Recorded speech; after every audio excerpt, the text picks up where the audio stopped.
Olha, a etimologia da palavra democracia eu não lembro exatamente qual é. Claro, tem a ver com demos e cracia, né? Com tipo de governo, do povo, enfim, mas eu não lembro exatamente.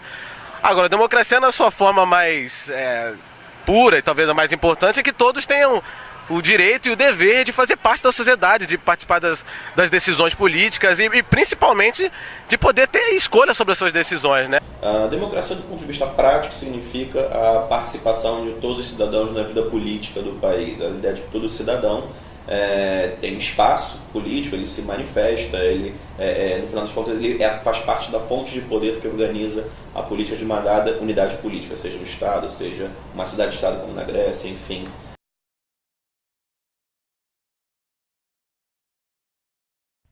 Mas por que é tão importante neste momento analisarmos o conceito de democracia? Eu te explico por quê. Porque a partir de agora faremos uma breve análise da obra Democratizar a Democracia, de Boaventura de Sousa Santos. A obra de Boaventura de Sousa Santos traz o debate no enfoque da democracia no que diz respeito ao século XX, dividindo essa discussão em dois momentos. O primeiro momento seria a primeira metade do século XX, onde há um afastamento das práticas de mobilização e de ação coletiva, e uma forma hegemônica, que privilegia a representação em detrimento da participação social. Dentro deste primeiro momento, ou seja, da primeira metade do século XX, há duas visões de mundo que orientam o debate democrático, ou seja, duas concepções, uma concepção de uma perspectiva de modo liberal da democracia e um segundo posicionamento, uma segunda concepção da corrente marxista da democracia. O autor traz esse debate acerca dessas duas correntes, que procuram, na medida do possível, responder algumas questões fundamentais da democracia, tais como o procedimento e forma, bem como a burocracia e a inevitabilidade da representação.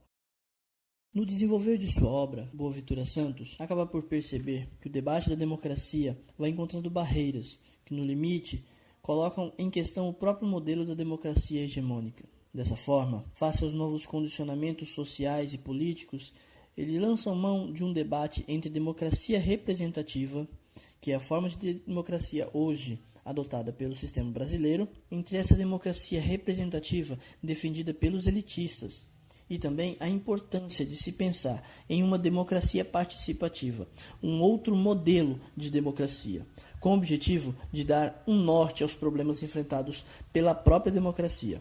Talvez esse seja o maior questionamento trazido pela obra do autor.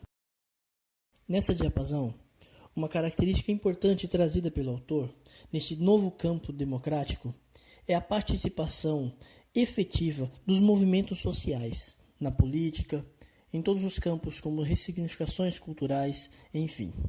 Com isso, os movimentos sociais seriam responsáveis pela produção de demandas que disputam no campo da política, assumindo assim um papel importantíssimo e essencial na democracia.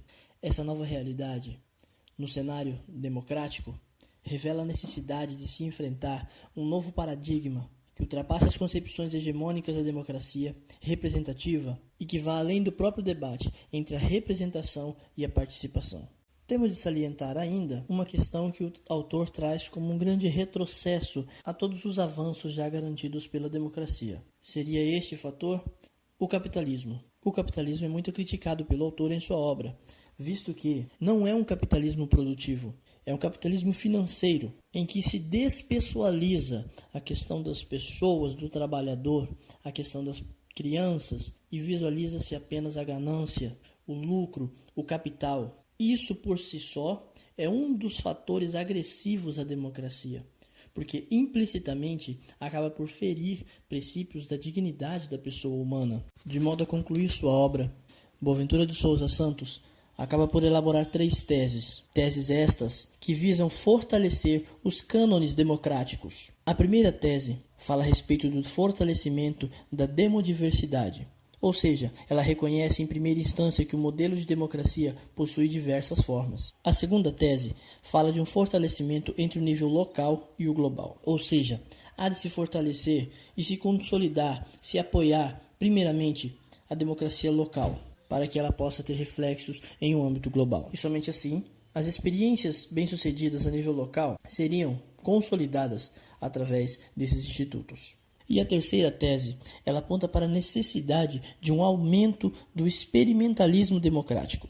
Esse termo interessante, experimentalismo democrático, vem trazer a alusão a uma nova composição social, a uma nova formatação da democracia sob novas perspectivas, trazendo assim uma possibilidade de se experimentar um fortalecimento de uma nova demanda de democracia, da democracia participativa, tão defendida pelo autor.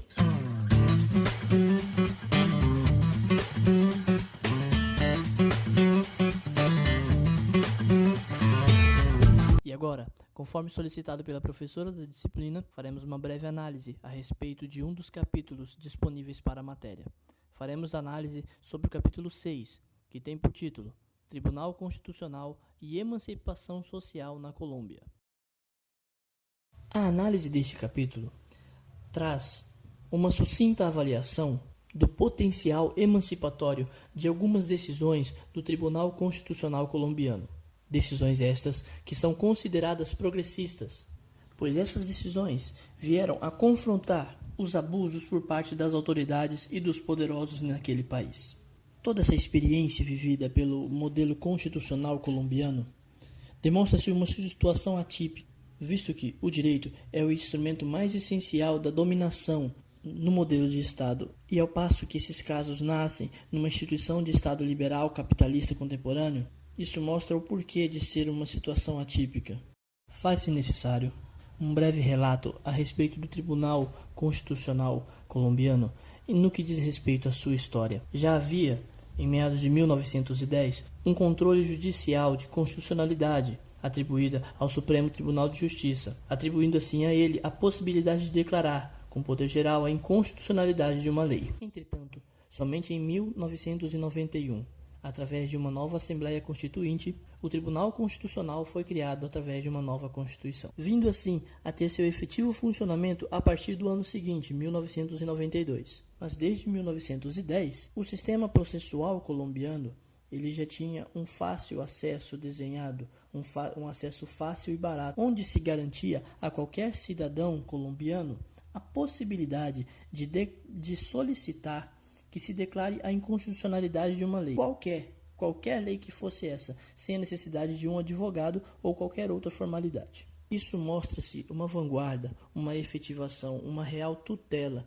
do que se espera de uma democracia participativa. Os fenômenos que estimularam o ativismo do tribunal no sistema colombiano facilmente podem ser citados como a crise da representação e a debilidade dos movimentos sociais e dos partidos da oposição. Com isso, o desencanto dos colombianos com a política levou a que certos setores exigissem do poder judicial respostas a problemas que, em princípio, deveriam ser debatidos e resolvidos graças à mobilização cidadã nas esferas políticas. A Colômbia já tem uma tradição histórica de movimentos sociais em que não tem muita efetividade, em comparação com os outros países latino-americanos. Além disso, nos últimos anos, a violência tem sido um fator preponderante que tem atrapalhado os movimentos sociais, e sendo considerado como um fator de alto risco para as ações sociais desenvolvidas até então pelos líderes e ativistas. No capítulo estudado, são citados alguns casos pelo autor que foram de grande emblemática para o movimento social na Colômbia. O primeiro aqui citado seria o movimento indígena. Em comparado com os outros movimentos sociais da Colômbia, o movimento indígena teria, durante os últimos 30 anos, sido o mais combativo, com mais força e conquista nos últimos 30 anos. Além disso, em toda a América Latina, o movimento colombiano indígena foi o que mais conseguiu benefícios jurídicos e políticos. E isso é um fator incrível, visto que a população indígena colombiana é muito reduzida, se comparada com a percentagem de indígenas nos outros países latino-americanos. Mas como se daria tamanho sucesso nessa causa? Talvez a especificidade do sucesso do movimento indígena encontre-se em um detalhe, na vontade política do Estado em resolver os problemas desta comunidade. Essa vontade foi efetivada através de importantes decisões estas que vieram corroborar para que a política de proteção às causas indígenas fossem realmente efetivadas. Outro movimento de grande força e de grande importância à história da Colômbia diz respeito ao movimento sindical. A partir da promulgação da Constituição de 1991, os movimentos sociais encontraram um momento de crise, visto que esses tiveram dificuldades em se adaptar a esse novo tipo de luta política. Com isso, ao longo desse fenômeno da promulgação de 1991 da nova Constituição, a luta jurídica dos operários perante ao Tribunal Constitucional colombiano é vista pelos líderes sindicais como um fator de esperança, anteriormente não sentido nesse ambiente. Como nota-se, o fenômeno da promulgação da Constituição de 1991 na Colômbia foi algo revolucionário naquele país, visto que passaremos a tratar agora de um terceiro conjunto, de um terceiro movimento social que passou a tomar força a partir dessa promulgação. Falaremos agora dos direitos dos homossexuais, que a partir dessa tal promulgação de Constituição de 1991, passou a ser visível a presença dos homossexuais em defesa dos seus direitos. O que, conjuntamente com isso, surgiram várias sentenças do Tribunal Constitucional dando um tratamento jurídico à homossexualidade de uma forma mais substancial, de uma forma mais humana, facilitando situações do regime de trabalho, bem como dos educadores, das forças públicas também, o que veio facilitar a vida dessas pessoas. Com isso, o tribunal passou a atacar ao longo dos anos a discriminação sofrida pelos homossexuais em todos os seus âmbitos. Essas decisões trazem consigo um conceito além do campo jurídico. Efetivam realmente a possibilidade de um respeito à identidade, a um respeito próprio aos homossexuais, seja no campo dos direitos, seja no campo social, seja em qual campo for, mostrando que este assunto, naquele país, passa a ser deixado de lado como um tabu e tratado com naturalidade, como o deve ser. Aí vê-se a real importância de uma democracia participativa com a real função social da lei. A lei é aplicada através do tribunal com decisões progressistas. De que modo?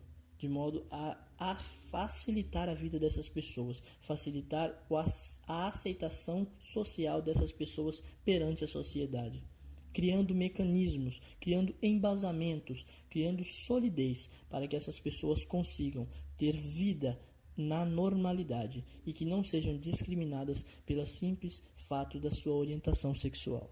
A condição emancipatória da decisão judicial, ela também está ligada à recepção que esta decisão vem a ter entre os atores sociais. Essas decisões do Tribunal Constitucional, elas estão sempre num limiar, porque opera o tribunal sobre uma tensão entre a necessidade de proteger os direitos constitucionais versus a necessidade de manter as condições econômicas e institucionais existentes. Com isso, as decisões do Tribunal Constitucional colombiano em um âmbito global têm sido muito discutidas e por muitos aplaudidas, por vezes orientar-se por resoluções da OIT, como é o caso das decisões trabalhistas, no qual esse tribunal tem tomado resoluções, o que vem mostrando o potencial democrático das decisões exaradas pelo Tribunal Constitucional, pelo modelo constitucional adotado pela Colômbia ao longo dos anos.